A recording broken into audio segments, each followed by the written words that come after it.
حسین ایک دل نشی کہانی، حسین دستور حق بانی، حسین عباس کا سراپا، حسین اکبر کی نوجوانی، حسین قاسم کی کم نمائی، حسین اصغر کی بے زبانی، حسین دجلہ کا خشک ساحل، حسین صحرا کی بے قرانی، حسین دل ہے، حسین جاں ہے، حسین قرآن کی زبان ہے، حسین سجدوں کی سرزمین ہے، حسین ذہنوں کا آسماں ہے، اٹھا رہا ہے جو لاش اکبر، حسین بوڑھا نہیں جوان ہے، حسین ایمان کی جستجو ہے، حسین جزدہ کی آبرو ہے، حسین تنہا تھا کربلا میں، فرات کی نبض رک گئی ہے، حسین مصروف گفتگو ہے، جہاں گلابوں سے بھر گیا ہے، حسین شاید لہو لہو ہے، صحابہ کی انجمن سے پوچھو حسین پیغمبر کا ہو بہو ہے۔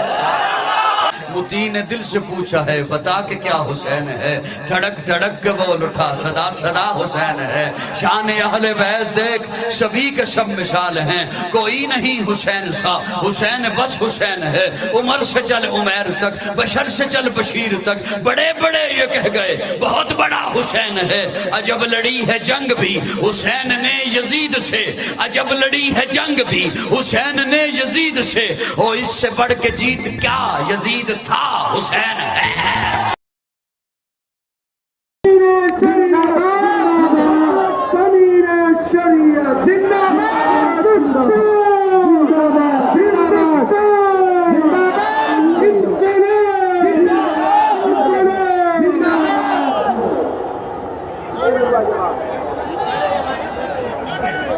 اب میں پروگرام کے سلسلے کو آگے بڑھاتے ہوئے ایک گزارش کر دینا چاہتا ہوں، مقررین کی فہرست بڑی لمبی ہے، اس لیے آنے والے مسلمانوں آپ کی جذبات کو ہزاروں سلام، آپ کا ایمان سلامت رہے، آپ کی جذبات سلامت رہے۔ یاد رکھیے آپ اس ملک میں چند نہیں 30 کروڑ ہیں، اگر یہاں کی برادری اگر اپنے برادری 2% رہ کر اپنے حق کو دے سکتی ہے تو مسلمان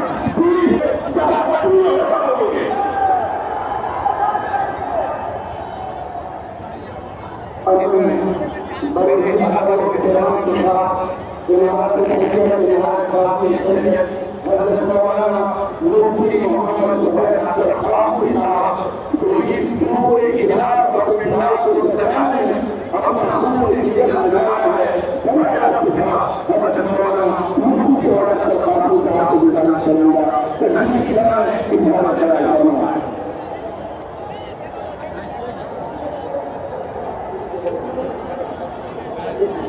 ارے بھائی مجھے دور کیا ہے ہمارے رضا صاحب ان تمام لوگوں کو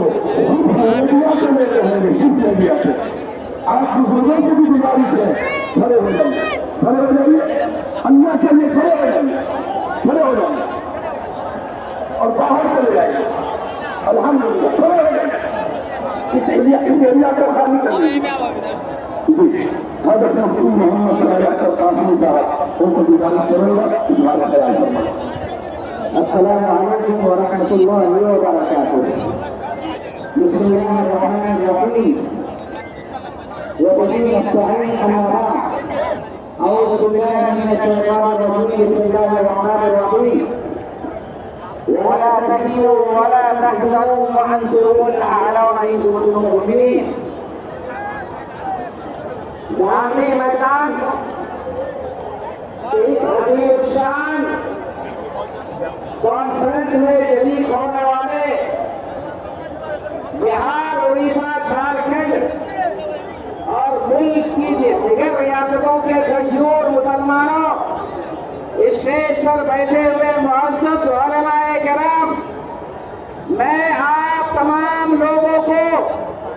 یہ پیغام دینا چاہتا ہوں اور حکومت تک یہ آواز پہنچانا چاہتا ہوں، یہ ملک کل بھی ہمارا تھا،